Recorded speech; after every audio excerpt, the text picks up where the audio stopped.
Last week, you will recall, I came into town and read a brilliant article by Nadine Dorries.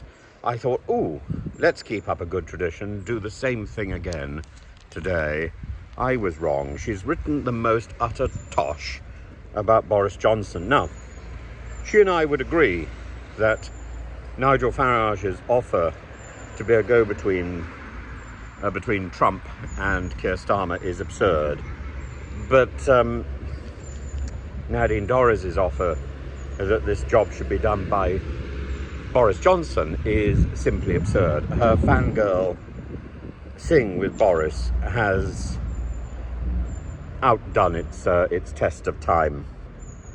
She points out quite rightly, and she enumerates it and quotes, I've got it here, she quotes the things that David Lammy, Wes Streeting and Ed Miliband, as well as Keir Starmer, have said in the past about Donald Trump. Odious, sad little man, I rather like that one, a racist neo-Nazi sympathizer, a self-confessed groper, a misogynist.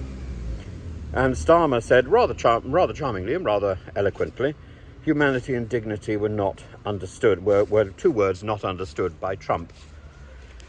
I think Trump is the sort of person who, when it comes to the crunch, will accept any sort of agreements if people bow the knee.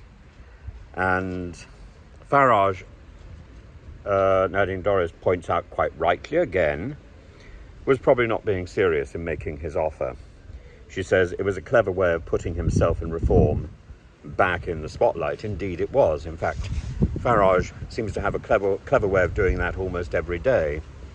I believe, I've been told that he's been back to Clacton in the last day or so to do a photo opportunity at the Garden of Remembrance there, to at least give the impression that his pique, his tantrum about not being invited to the cenotaph, doesn't mean he didn't pay respects to the fallen commemorated in Clacton.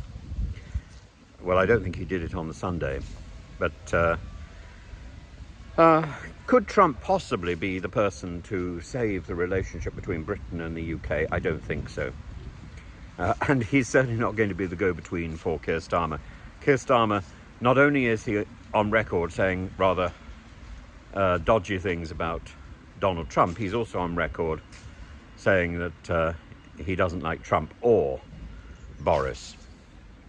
And we get that from Isabel Oakeshott, who of course is also, like Nadine Dorries, a fount of information. Not all of it accurate, I suspect, but always impassioned and always interesting. So there we are. If Farage can't act as a go-between, can Trump? I think the answer is... can Boris? I think the answer is an unequivocal no. Boris, she says, unaffiliated to party and to constituency, so he's not encumbered like Farage. Well, not really, but Farage is barely encumbered by an affiliation to constituency. After all, as we know, he doesn't do constituency surgeries. He doesn't really do the work.